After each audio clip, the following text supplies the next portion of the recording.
Lux presents Hollywood.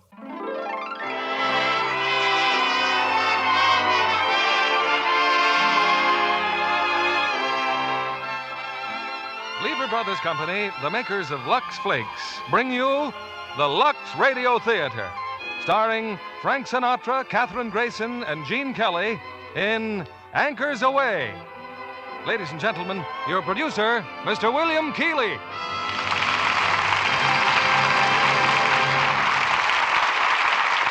Greetings from Hollywood, ladies and gentlemen, and to that, may I add very special holiday greetings. This time of year calls for music, gaiety, and laughter, and so we've gone out of our way to bring you all three in a play that so many of you have requested, Metro-Goldwyn-Mayer's great screen hit, Anchors Aweigh. And to do it full justice, we present its three original stars, Frank Sinatra, Katherine Grayson, and Gene Kelly, in a delightful comedy romance highlighted by unforgettable songs. Songs I'm sure you'll all be humming as you leave the theater. Humming tomorrow, maybe, as you wash those dishes in rich, mild Lux suds. For especially this time of year, when entertaining is an almost daily ritual and time is precious, I'm sure Lux Flakes are brightening the holidays by helping you care for your nice things more easily and quickly. And in that way, they're promising a Happy New Year to you all. It's time for Anchors Aweigh, and here's our first act, starring Frank Sinatra as Clarence Doolittle, Katherine Grayson as Susan, and Gene Kelly as Joe Brady.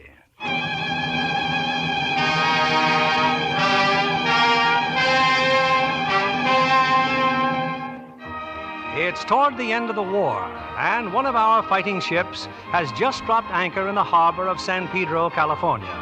Among the sailors granted a 4-day leave after 8 months at sea are Joe Brady and Clarence Doolittle. Joe, with his first step on shore, instinctively dashed for the nearest telephone. Clarence, as always, tagging at his heels. Gosh, Joe, looks like every sailor who got leave wants a telephone. Yeah. Hey, pipe down, will you? Hello, Miss Laverne? Miss Lola Laverne? Come on. Hey, shut up, you guys, will you? Yeah, can't you see he's talking to his girl? Is this the face that launched 1,000 ships? Yeah, it's Joe, all right. Hello, you beautiful creature. How do you like that? Well, it'll be a couple hours before I hit Hollywood, honey. Oh, I know what you mean, baby. Oh, can you wait? Boy, what technique? Well, let's decide that later, baby. After 8 months at sea, all I want to do is look at you for a long time. Sure, I'll hurry. Goodbye, honey. Thanks, fellas. Thanks. Really nothing at all. Nothing at all. Hurry up, the buses are leaving for Hollywood. Hey, here we go, Clarence. Oh, you beautiful, gorgeous dames, you. Here we come.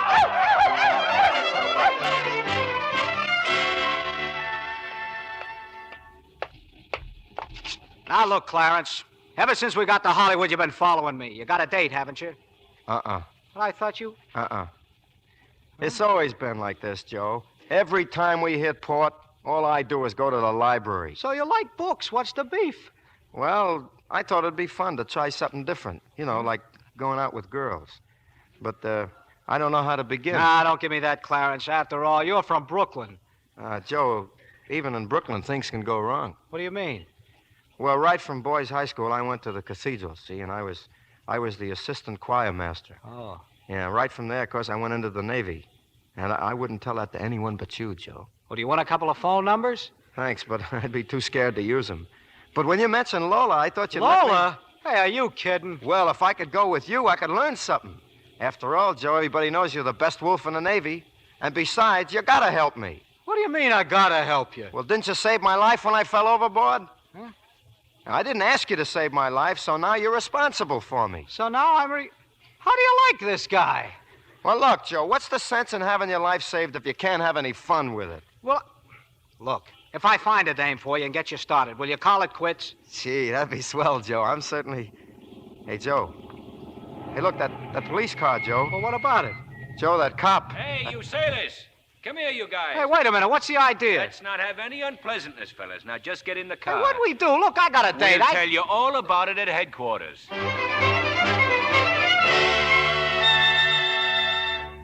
Well, I found a couple of sailors, Captain. Here they are. Yeah, what's the charge? What's the big idea, Holland? Take it easy, sailor. If you've been inconvenienced, I'm sorry. But you see this kid here? Sure, I see this kid Well, he's here. run away from home. He won't tell us who he is or where he lives. I'm going nuts. Well, what will he tell you? That he run away to join the Navy. Oh, I see. Hi, Admiral. Hi, sailor. So you want to join the Navy, huh? Aye, aye, sir. Okay. Attention. State your name and rank. Donald Martin, sir. Boy. Where do you live? 1515 Foothill Road. Hey, just like Daddy tells him. He wouldn't tell us nothing. Well, look, mate, it's like this. Before they'll take you in the Navy, you got to have a letter from your mother or father saying it's okay, see? But I don't have a mother or father anymore. Oh. You think a letter from my Aunt Susie would be okay? Well, sure. Why not? Okay, McGinley. Drive them all over to the kid's house. Oh, no, nothing doing. Oh, we don't mind, Joe. It'll take you 5 minutes. No, I can't. Look, what am I going to do about Lola? She's waiting for...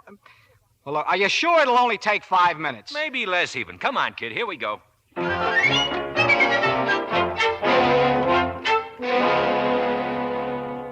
Okay, Donald, what goes? I thought you said your Aunt Susie was here. She lives here, but she went out tonight. And left a nice little kid like you all alone?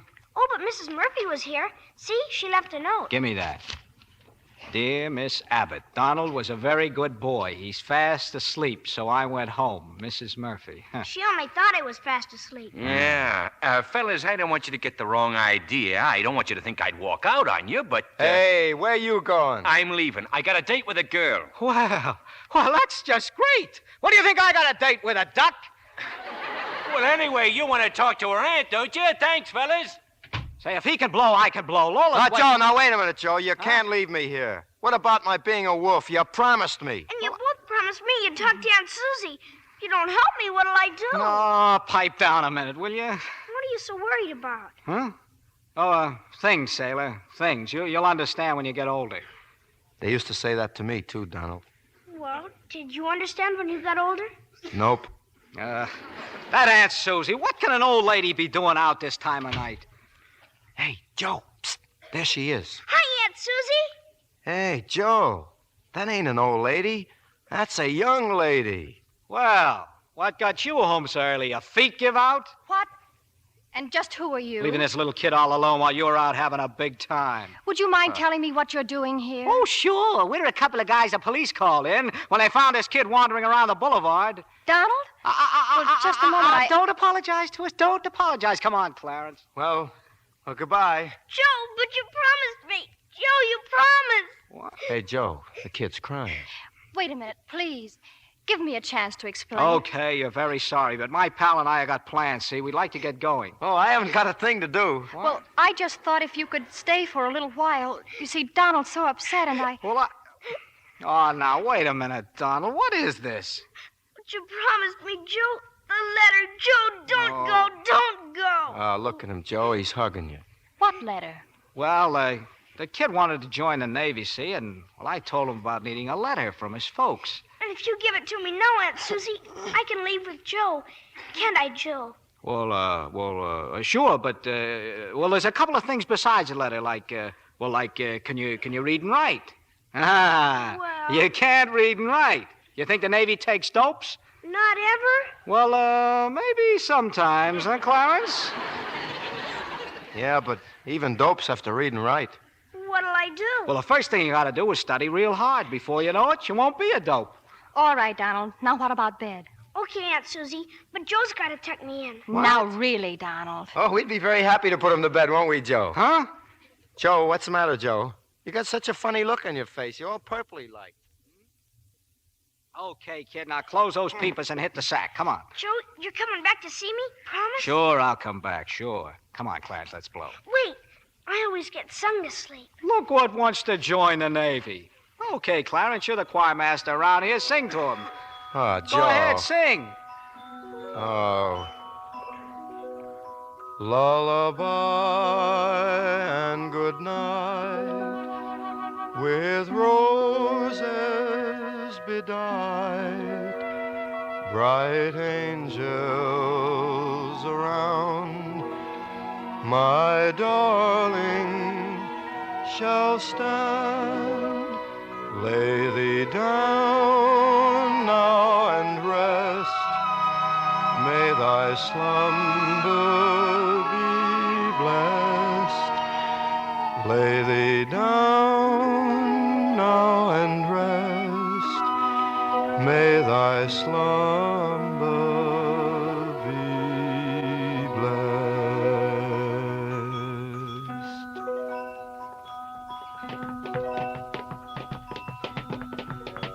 Well, he's asleep, Aunt Susie. I don't know how to thank you. Anyway, I've made some coffee and sandwiches. Sorry, we got to get going. Oh. Goodbye, Aunt Susie, and thanks. Thanks again.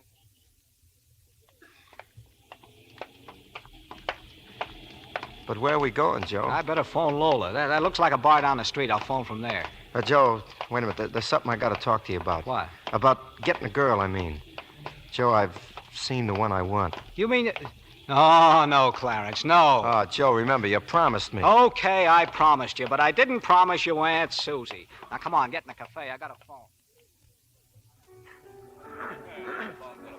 But, Lola, baby, I know you're tired, but what do you mean it's for my sake? Huh? Okay. No, I'm not sore. I'll be by tomorrow. 10 o'clock? In the morning? Well, sure, Lola, if that's what you want. All right, goodbye, baby. Gee, Joe, that's tough. Yeah.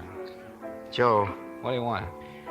I don't want to keep messing up your plans, but, well, we won't have to look for a girl for me anymore. We've already found Aunt Susie. No. I'm going to find you a dame that's a dame, see? But right now, we got to find a place to sleep. Come on, we'll look up the nearest USO.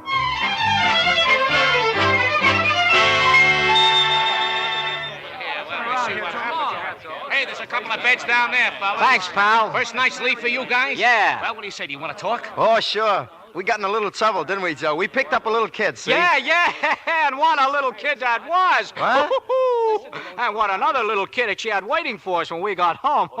Such trouble we should run into every night of our life, huh, Clarence? I tell you, never have I seen such dames. Now, take this blonde. Not that there was anything wrong with that redhead of yours, huh, Clarence? Oh, no. She was rather interesting. Interesting. You guys should have seen this kid work.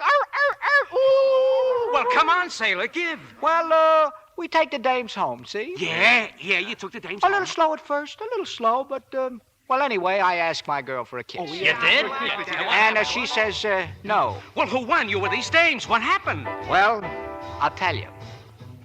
I begged her. That's only the way he started. I pleaded. You should have seen this boy operate. I told her, baby, come out of your shell. I told her, maybe you'll find that it's swell. What technique, huh? I argued. Never saw such a stubborn dame in my life. I threatened. This kid's got muscles, too. I said, you can't send me home, not like this. And I finally got that kiss. You tell her, Brooklyn. Tell her how it happened. She begged me. True? Oh, true. She pleaded. Got down on a bended knee to him. She told me, baby, come on out of your shell. Oh, this boy was sensational. She told me, maybe you'll find that it's swell. Tell him, Brooklyn, tell him. I'm telling him. She argued. They fought like wildcats. Then she threatened. Practically threw a gun on the boy. She said, you can't go away, not like this. What happened? Then she finally got her kiss.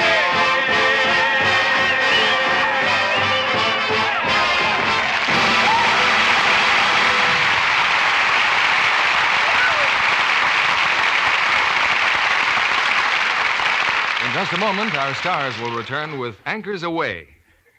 Why are you looking in the mirror, Libby? Oh, I'm wondering if I'm getting old. Here's Peggy Ann Garner, who was practically a child yesterday, having her first screen romance in Thunder in the Valley. That's quite a leap. Who's the lucky man? A 20th Century Fox chose Lon McAllister. Oh, it's a very touching love story with Peggy Ann and Lon playing the part of children of simple Scottish shepherds. And there's a dog in it who really wrings your heart. How does Peggy like growing up? Well, she says the hardest part of Thunder in the Valley was making her first love scenes for the screen. But in real life, she loves being grown up enough to wear the new look. And graduate from bobby socks to nylons? That's right. She still gets a kick out of dressing for a date in a long dress and beautifully sheer nylons. I hope she knows how to take care of her nylons. Well, of course. She follows the example of the studio and always uses Lux. A very sound idea, seeing that Lux Flakes make nylons last twice as long. Scientific strain tests proved that. Oh, Peggy Ann is a Lux fan. And no smart girl would ever let her nylons be washed with a strong soap or rubbed with cake soap. She knows those things make runs come quickly. Just what our strain tests showed. Stockings washed with Lux lasted twice as long. Well, the young fry like that idea. It's just like getting an extra pair of nylons every time they buy a pair. Let's suggest this New Year's resolution to all the women in our audience. For longer wear, give nylons nightly Lux care. We return you now to William Keighley. Act 2 of Anchors Aweigh, starring Frank Sinatra as Clarence Doolittle, Katherine Grayson as Susan, and Gene Kelly as Joe.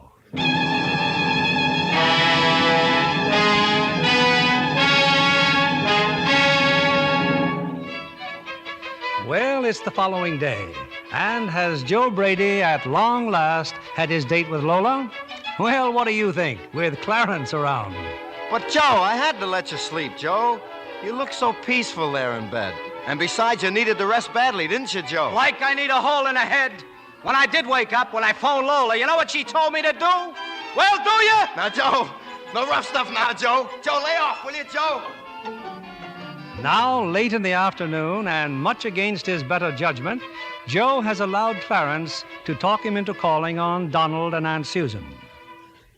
Oh, what a nice surprise. Well, we promised Donald we'd come back, and Clarence here bought him some toys. Oh, Mr. Doolittle, how sweet of you. Oh, that's okay. Where is Donald? Donald's still in school. Won't you sit down? Say, speaking of Donald, aren't you a little young to be bringing up a kid? Well, I'm all the family he has.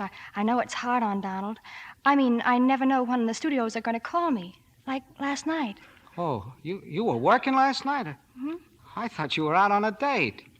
Oh, an actress, huh? Well, what do you know? Yeah, she wears movies. Well, I'm not really an actress. Just an extra.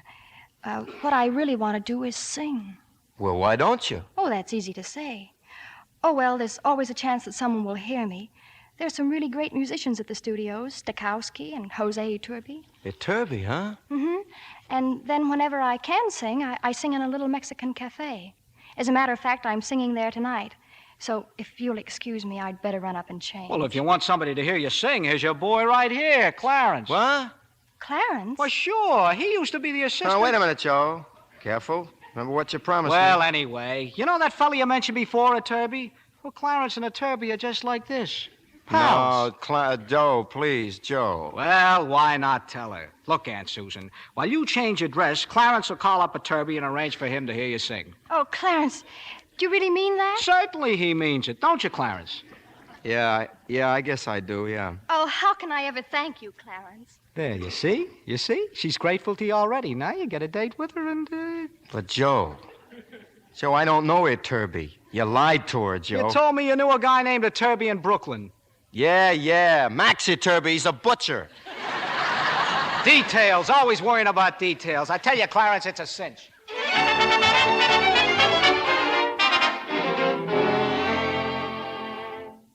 Well, Clarence, did you speak to him, Mr. Iturbi? Of course he did, and you got an audition. When? When did he say? When? Go ahead, Clarence, tell her when. Saturday morning at 11:15. See? Oh, I just don't know how to thank you. It's about the nicest thing anyone's ever done for me. Look, Clarence has so many things to tell you. Why don't you two go to that Mexican place together, have dinner, and talk it over? Well, I think that would be a wonderful idea. It's swell. Joe, you better come, too. No, I couldn't do that. I've got a date. Oh, Joe, you said you weren't meeting Lola till 10 o'clock? Well, you two work it out while I call Mrs. Murphy. She's coming over to stay with Donald again. What do you want to drag me along for? Because I don't know what Iturbi told me on the phone. Okay, but I'm blowing early, do you understand? Early. Yeah, blowing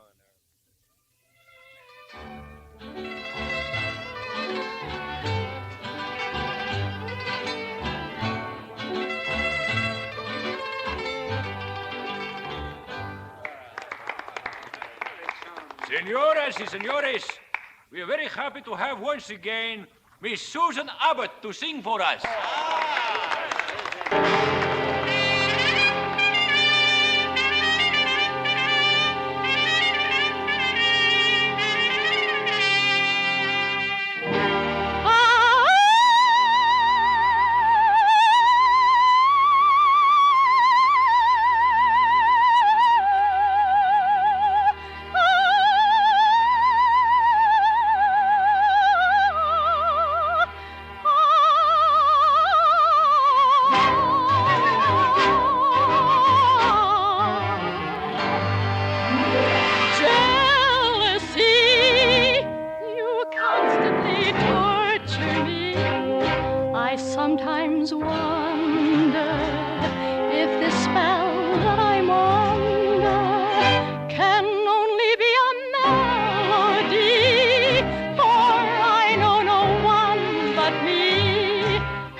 Jealousy that tortures me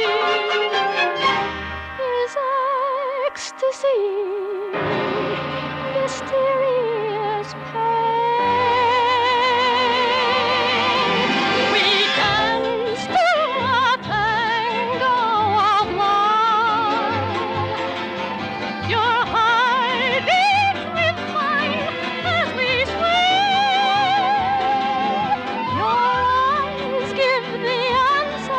I'm dreaming of that soft word your cruel lips will never say. I fear that the music will end and shatter the spell it may leave to make me believe when your eyes just deceive, and it's only the tango you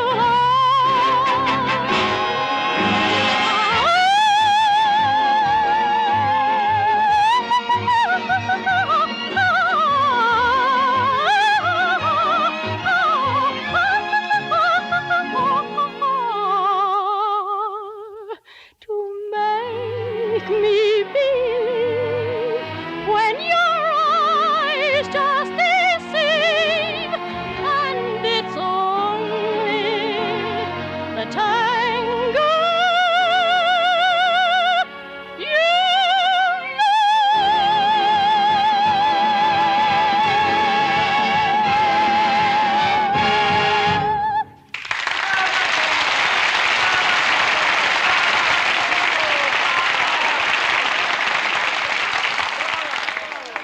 Gee, Susie, you were wonderful. Well, thank you. Where's Joe? Oh, Joe went to make a phone call. Oh, Yeah, he's a pretty busy guy. he is? Yeah, he's the most wonderful wolf in the whole Navy. Well, what about you, Clarence? Oh, I'm fine. Well, what I mean is, what sort of work do you do in the Navy? Gun crew. Is it interesting? It's keen. Well, that's nice. And, We missed you. Oh, I'll bet you did, huh, Clarence? Hey, Joe, try these enchiladas. They're murder. Susie, your song was best yet. Thank you, Pedro. Pedro, guess who I'm going to sing for on Saturday morning? José Iturbi. Susita, excuse, please. I'll tell Mama. Hey, Susie, it's only an audition. Do you think you ought to tell people? Yeah, what if everything didn't go just right? Well, you've given me my opportunity, and if I fail now, well, it's my own fault. Well, say, Clarence, why don't you dance with Susan? Well, I'd love to, Clarence. Thanks, but I don't know how to dance. Joe will be glad to dance with you, Susan. Huh? Well? Oh, sure.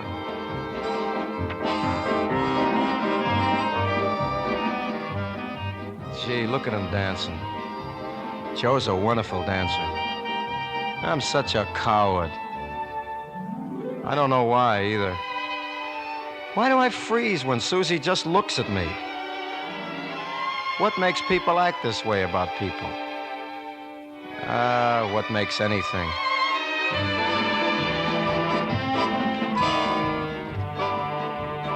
What makes the sun set? What makes the moon rise? What makes the tide remember to hide? And why does it soon rise? What makes a star fall? Where does it fall to? Why does its flight make us stop in the night and wish as we all do? And what holds a cloud together? And what makes the sky so blue? What makes the sun set?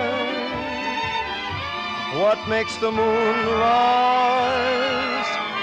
Is it my love for you?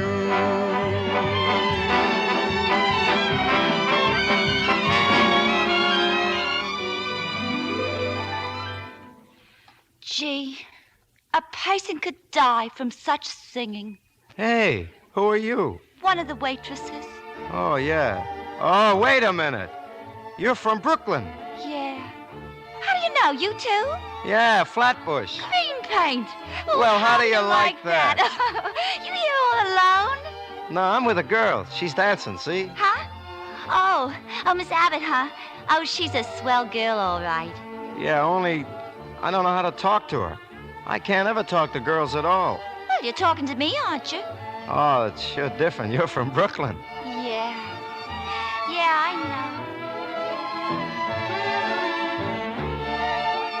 Excuse me, Joe. What did you say?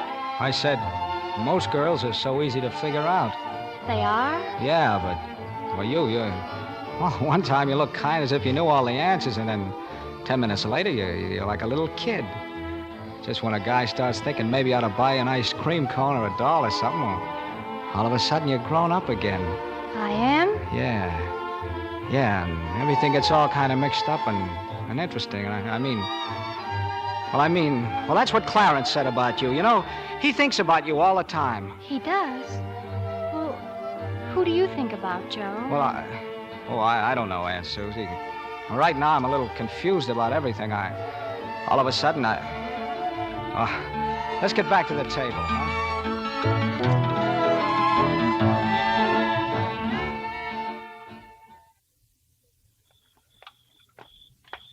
And did you hear what Aunt Susie said when we brought her home, Joe? She said she didn't know when she'd been so happy. Yeah, why shouldn't she be happy with that big, beautiful audition coming up? Oh, Iturbi. Joe, what'll I do? Yeah, and what'll I do? When I called Lola tonight from that Mexican joint, she hung up on me. Joe, look, you just gotta get to Iturbi. I don't know how, but the first thing tomorrow morning, you gotta go to that movie studio and talk to Iturbi.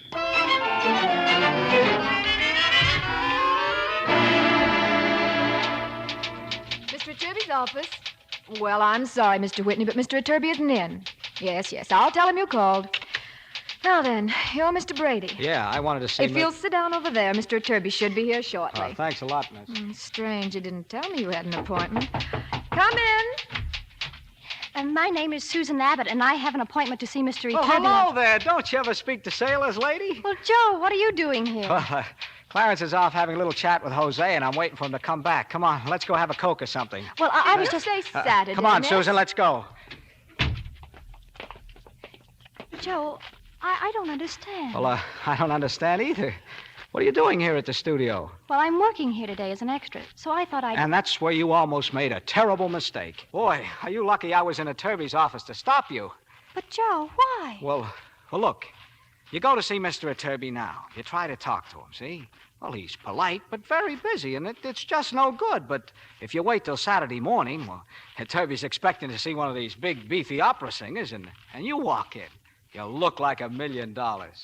Oh, believe me, Aunt Susie, you'll kill him. Well, yes, maybe that would be better, Joe. Sure. So come on, let's have that Coke.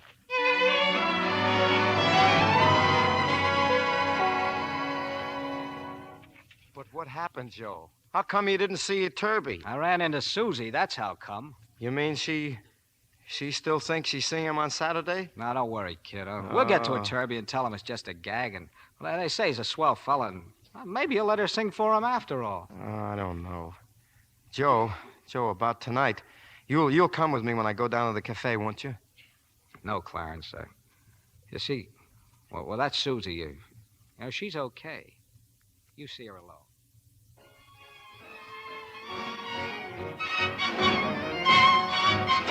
For heaven's sake, look who's here. Oh, hello, Brooklyn. Yeah, I got a date with Susie. I'm early. You look like you were going to a funeral. What's the matter? Well, I'm going to be alone with her tonight, and I won't even know what to say. I'm such a dope. Oh, what's wrong with you? Why, last night, the first note I heard you sing, I knew you were the romantical type. Now, look, I'm Hersey. I'm just finishing supper. I'm sitting here toying with my cup of java. The fellas are playing soft music. I'm looking at you. You're looking at me. Gee, you're swell. Gee, thanks. I mean, well, that's swell for a starter. What else, Clarence? Well, something like this, maybe. The charm of you is comparable to a Christmas tree with toys, with little girls and boys when first they see the tree. The thrill of you is comparable to the thrill I felt when I first learned a heart could sigh. And you were the reason why. And yet, if we two had never met, I'd know your grace, that warmth of face that only the angels get. And so comparing you with all of these things is all that I can do, because they add up to the charm of you.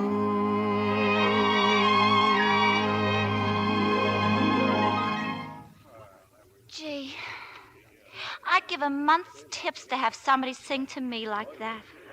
Somebody will, Brooklyn. You wait and see. You're a wonderful girl. Oh, go on.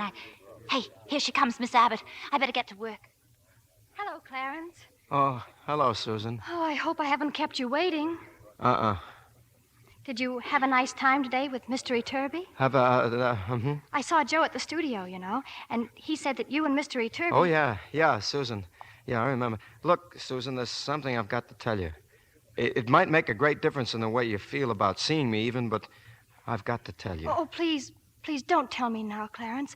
I like you very much, but, well, we haven't known each other very long, and, well, sometimes it's a mistake to say things too soon. You think so? Oh, yes, I do. Well, now I feel better. I was afraid to tell you anyway. By the way, where is Joe tonight? Oh, Joe probably has a date with Lola. He's crazy about her. Oh, I see. I mean, she's crazy about him, and he doesn't seem to mind it at all. Well, anyway, Clarence, I can't begin to tell you how grateful I am. Oh, gee, Aunt Susan. It's really nothing. Why, Ow! Clarence! Oh, it's all my fault. I didn't watch where I was going. Oh, Clarence, just look. You're all over soup. Oh, that's all right, Brooklyn. You hardly touched me. You want to come out in the kitchen? A couple of minutes next to that oven and you'll be dry. I think you'd better, Clarence. It's all right. I'll wait for you.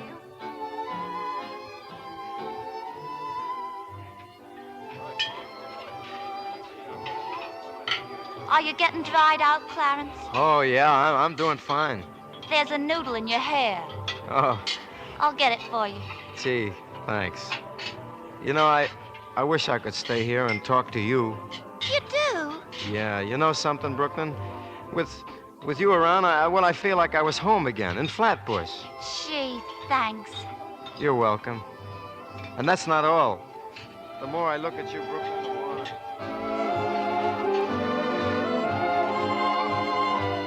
Hiya, Clarence. Hey, Joe. I thought you had a date with Lola. Where's Susan? Oh, she went to phone. She's checking up on Donald. Look, I've been waiting to get you alone. You having fun? Sure. All you needed was a girl. Look, kid, I've been scouting around. I meet about Iturbi, and I found out he's rehearsing his orchestra tomorrow morning in the Hollywood Bowl. Uh-huh. We'll nail him there for sure, so don't worry. Everything's going to be okay with you and Susan. Yeah, but, Joe, I don't want to... Relax, kid, relax. Just string her along till we see what happens in the morning.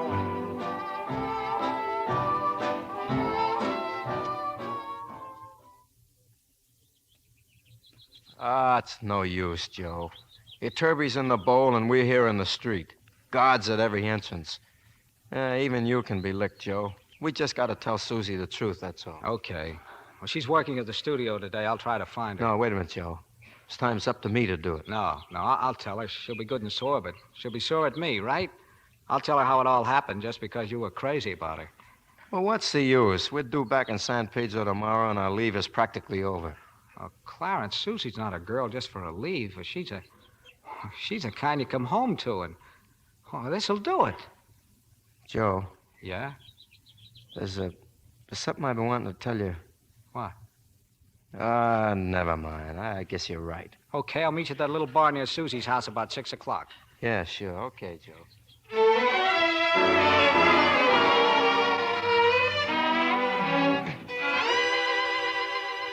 Clarence, what are you doing here in the middle of the afternoon? I don't know, Brooklyn. Except that I left Joe about 3 hours ago, and I started walking, and, well, here I am. That's not the truth. I do know why I'm here.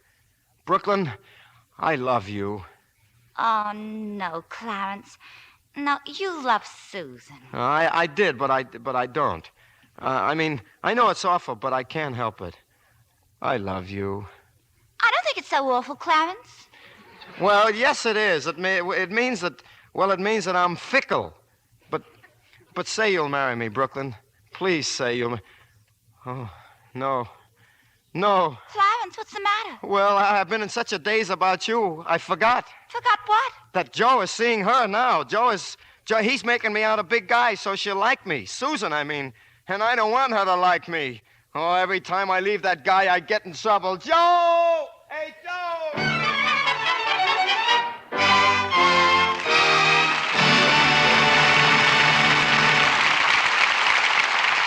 We pause now for station identification.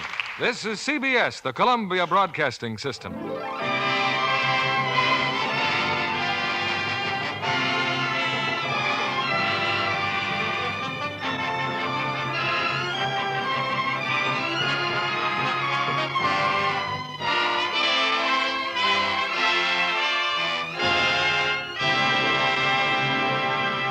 Our stars will return with Anchors Aweigh in just a moment. We're delighted to have as our guest this evening one of Hollywood's more talented young actresses, Miss Mona Barry. Mona's just finished playing in the screen version of Sinclair Lewis's famous novel, Cass Timberlane. Right, Mona? Right, Mr. Keeley. And I was very grateful for that part. Well, you're surrounded by a fine cast, Mona, with Spencer Tracy in the title role. And Lana Turner is the woman he loves. That's indeed a dynamic combination. Then there's Zachary Scott in that suave, menacing type of role he does so well. Great stars and a powerfully emotional love story, brought to life by that fine director, George Sidney, who, incidentally, also directed the picture we're presenting here tonight. You know, Mr. Keeley, Lana Turner is becoming so versatile, I expect any day that Big League Baseball is going to make her an offer. You mean after that sandlot baseball sequence in the picture? Yes. You should have seen her practicing. She had plenty of falls, but that didn't stop her. I felt sorry, though, for the wardrobe department having to freshen her tomboy shorts and shirts so often. John Kennedy can tell you why you needn't have worried.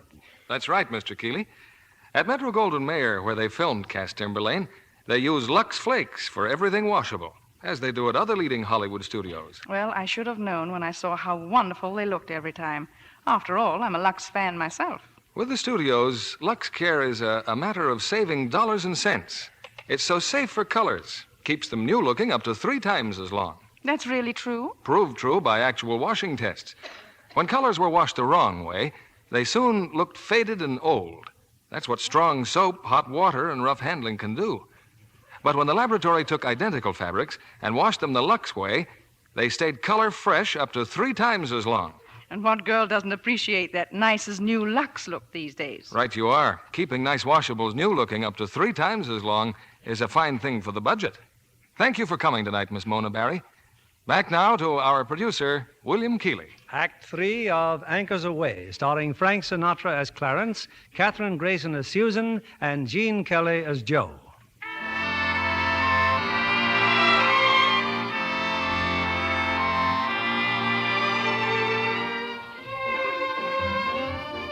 Poor Clarence Doolittle. He's so in love with the waitress from Brooklyn, he forgot all about the fact that Joe's been patiently waiting at the picture studio to see Susan, to tell her the truth about the make-believe audition and shoulder all the blame. But there's one fact Clarence couldn't possibly know. Joe Brady's fallen quite hopelessly in love himself with Susan. Why, Joe, I didn't know you were here. Hello, Susan. Are they through shooting? Can I talk to you? Well, what would you like to say, Joe? Well, Oh, well, perhaps I can tell you. Clarence is a very fine boy. Oh, I know that. You saved his life, so you owe him something, and you've decided that he's just about right for me. Does that about cover it? No. No, that doesn't come anywhere near it. Oh, yes. And you, well, you like a very definite type of girl, and I'm very definitely not it. Don't be mad, Aunt Susie. I'm sorry. What is it, Joe? Well, Susie, what I've got to tell you, well, it's not very easy, but, the same thing happens every time I'm with you. I hear myself saying words that never have anything to do with the things I really feel about you. Well, all I know are the things you say, Joe, and I don't like them. But I've never said what I really wanted to say because my way of saying it just isn't good enough. Well, then there must be some other way. Oh, sure. Sure there is. It comes right out of Romeo and Juliet and the Three Musketeers and all that stuff they say in books and movies. Yeah, movies, like they're making here now. They're full of words I want to say, but I can't. Well, did you ever think of trying, Joe? Nah, you'd laugh at me. I'd laugh at myself. Words like that don't go with sailor suits and 4-day leaves and the world we live in. Will you see that scenery over there? Mm-hmm. That's for the picture we're making. Yeah. Long ago. Make-believe. That's tough. A world of cloaks and swords and, I don't know. If you lived in a place like that, I could tell you. Oh, Joe, why don't you tell me? Please tell me. But all right, then I will. Susan, I love you. I love you.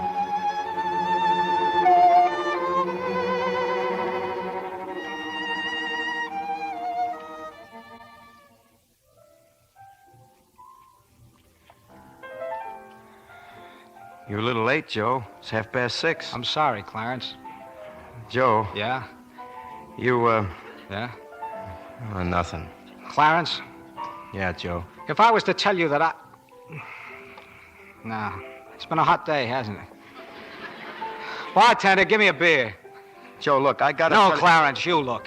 Clarence, sometimes things happen and, well, you just can't help them, see? Well, you meet somebody and you don't think it's anything, and then, well, all of a sudden it is something, and I... Gee, that's exactly the way it happened. Don't I know? Yeah, it's wonderful, though. Well, it could be, but not when you double-cross a pal. When did you find out, Joe? Today.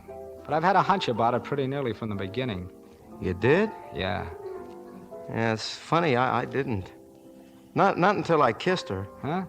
Of course, last night when she dropped the noodle soup on me, I should have known then. The waitress! Yeah. Gee, she's a terrible waitress. Oh, no! Yeah, Joe, you mean you're not sore at me? No, I'm not sore. Is she sore, Susie? Susie? No, I wouldn't say she acted sore. No, not at all. Even when you told her there wasn't going to be any audition? No. Joe,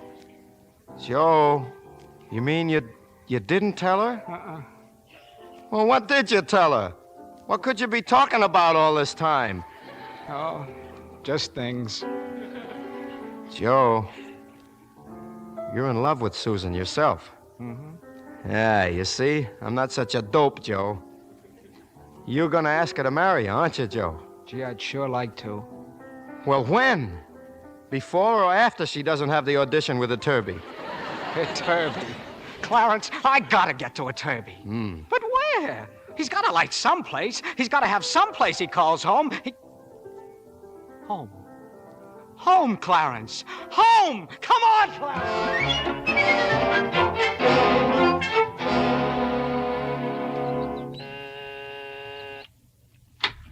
Yes, gentlemen.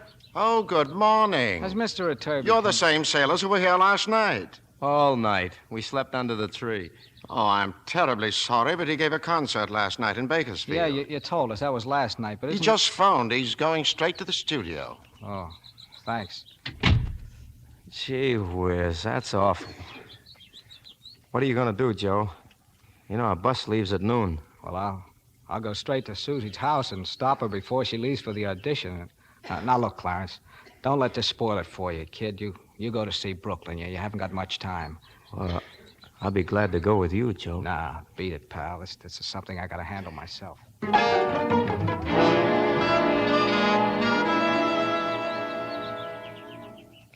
I've been worried, Joe. I was afraid you wouldn't come and see me again. Donald, you don't think I'd go away without saying goodbye. Joe, if you're looking for somebody, Aunt Susie isn't home. She went to the studio. You can see Mrs. Murphy, though. No thanks, Donald. Look, kid, I've got to get back to my shipping. Well, will you tell Aunt Susie something for me? You tell her that I tried awfully hard to make things come out right, and that I'm awfully sorry it had to end that way. Have you got that? Yes, sir. Good. Well, thanks, sailor. Thanks a lot. Well, here you are, Susie, your coffee and donut. Thanks, Eddie. I wouldn't have kept you waiting, but seeing who you were just talking to... Boy, José Iturbi. Oh, and I'm the biggest fool you ever saw. Hey, now, wait a minute. Sure I was talking to him, Eddie. Didn't you hear me? Good morning, Mr. Iturbi. I'm so excited. Imagine running into you here in the cafeteria. Huh? Susie, what is this? What is it? It's just the joke of the month. Oh, I was foolish enough to believe in someone. I thought he was my friend. He told me he'd arranged it all with Mr. Iturbi, and I... You mean you were going to sing for Iturbi and everybody knew about it but Iturbi? Oh, I'm sorry, Eddie. I just can't help it. Oh, Eddie!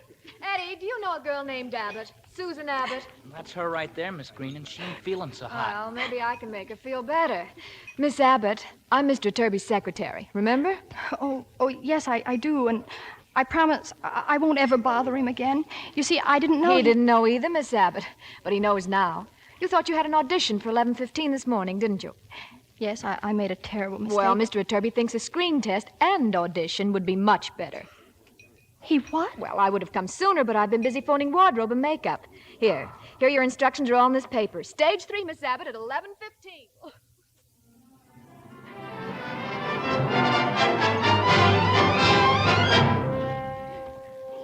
From the heart of a lonely poet came a song for the girl he adored. Though she tried very hard not to to show it. She was terribly, terribly bored.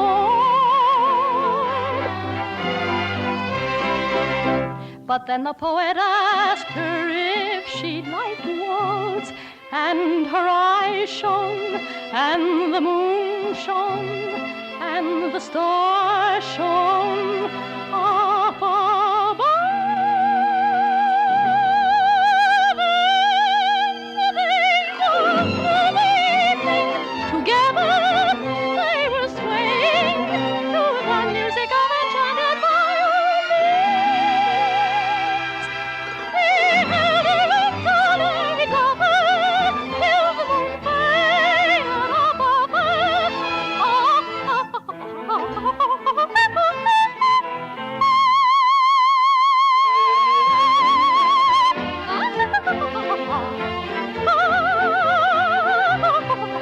As they waltzed, though she tried not to show it, you could see in her eyes a light that shone with her love for the poet as they waltzed through the thrill of the night.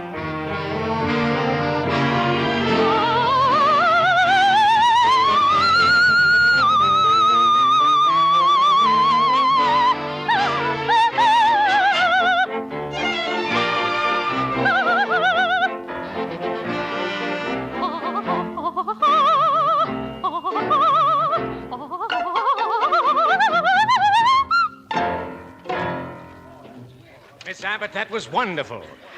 Come to my office as soon as you're through talking to Mr. Iturbi. Oh, thank you very much. Young woman, you're going to be a star.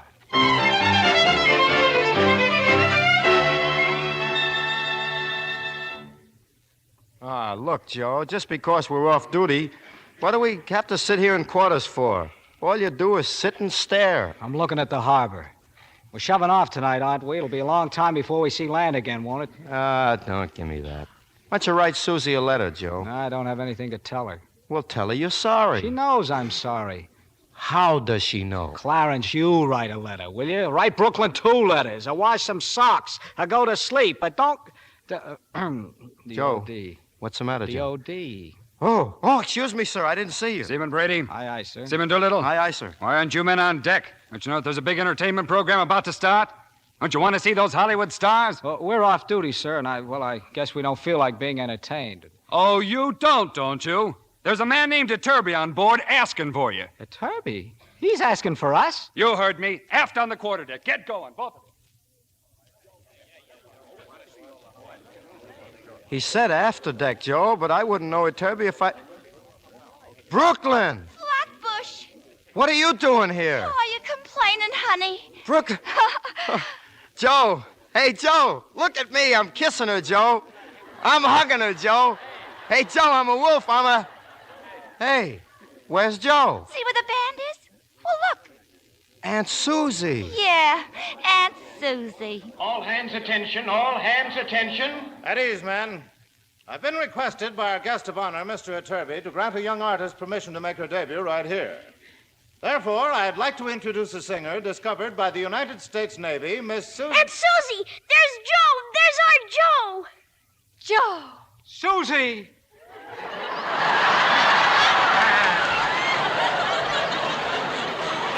Therefore, in about 5 minutes, I'd like to introduce a young singer discovered by the United States Navy.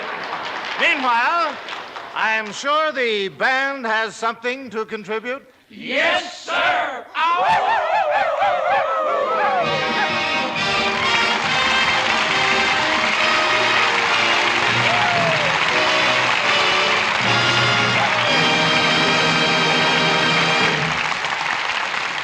Our stars will return for their curtain calls in a moment. What's that book you're reading, Libby? Oh, a book of riddles. Let's see how smart you are, John. Here's one. What word of 5 letters is never pronounced right? You have me there. It's wrong. W-R-O-N-G, see? Try this. Why is a bridegroom more expensive than a bride? Oh, I give up. What's the catch? The bride is given away. Oh, but it's going to cost them plenty after they're married. Oh, not if she's a Lux bride. For instance, she'll get 3 pretty slips for the price of 1. And that's no riddle, ladies. We know by actual washing tests that slips and nightgowns washed the Lux way stay lovely 3 times as long. Identical slips washed the wrong way with a strong soap, hot water, and rough handling look faded and old very soon. So if you wash your undies the Lux way, it's like getting 3 lovely garments for the price of 1. And that's especially important these days when our dollars have to stretch like a rubber band. Lux Flakes are real budget stretchers because they're such thrifty care for all your nice things. Here's Mr. Keeley at the microphone. For rounding out the year on such a happy note, our thanks to Joe Pasternak, who produced Anchors Aweigh, and to the stars who brought it to our stage, Frank Sinatra, Kathryn Grayson, and Gene Kelly.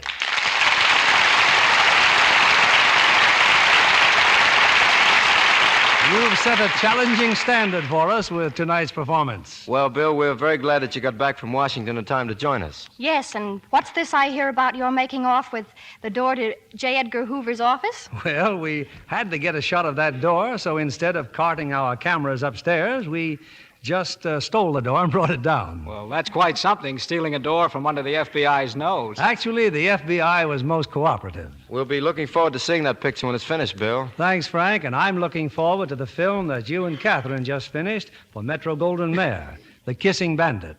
Well, all I can say is that Frank's voice is as good as ever in that picture. For that matter, that husband you keep at home is no slouch either. You mean Johnny Johnston? Yeah. He and Kathryn make a fine duo. As for you, Gene, we're happy to see you on your feet again. Yes, after all those broken legs, I'm sure Gene's fans are anxious to know if he'll ever dance for them again. Well, here's my answer, Frank. Well, lay it on us, kid.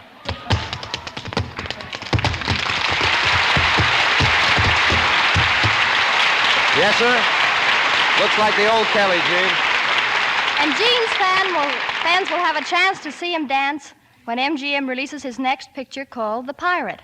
Say, speaking of pictures, Bill, what's playing here next week? Next Monday night, to start the new year off with flying colors, we're presenting RKO's great comedy success, The Farmer's Daughter, with its 2 romantic stars, Loretta Young and Joseph Cotton. And lovely Loretta has, I think, the most entertaining role of her career in this gay adventure of a Swedish housemaid grappling with love and politics. A wonderful way of saying Happy New Year, Bill. Good night. Good night, and best wishes to all 3 of you.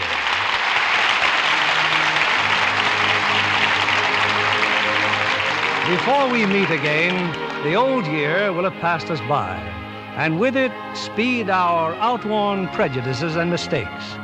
We stand upon the threshold of new opportunity, the chance to strive anew for tolerance and justice, to the end that all mankind may truthfully look forward to a happy new year.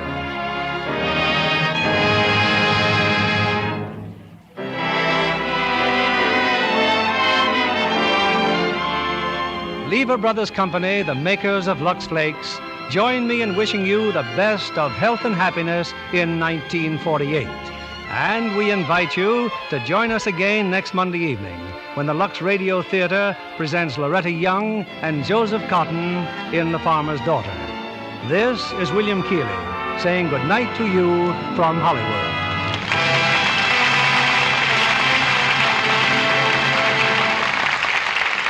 Frank Sinatra, Kathryn Grayson, and Gene Kelly appeared by arrangement with Metro-Goldwyn-Mayer, producers of the Technicolor musical Good News, starring June Allison and Peter Lawford. Heard in our cast tonight were Francis Robinson as Brooklyn and Johnny McGovern as Donald. Our music was directed by Louis Silvers.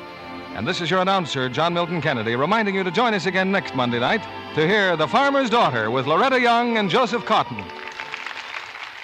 Pepsodent won by 3-1. Yes, in a recent survey, families throughout America compared new Pepsodent toothpaste with the brands they'd been using at home. By an overwhelming average of 3-1, they preferred new Pepsodent with Irium over any other brand they tried. They said new Pepsodent toothpaste tastes better, makes breath cleaner, makes teeth brighter. Yes, with families who made comparison tests, Pepsodent won by 3-1. Be sure to listen next Monday night to the Lux Radio Theater presentation of The Farmer's Daughter with Loretta Young and Joseph Cotton. Stay tuned for My Friend Irma, which follows immediately over most of these stations. This is CBS, the Columbia Broadcasting System.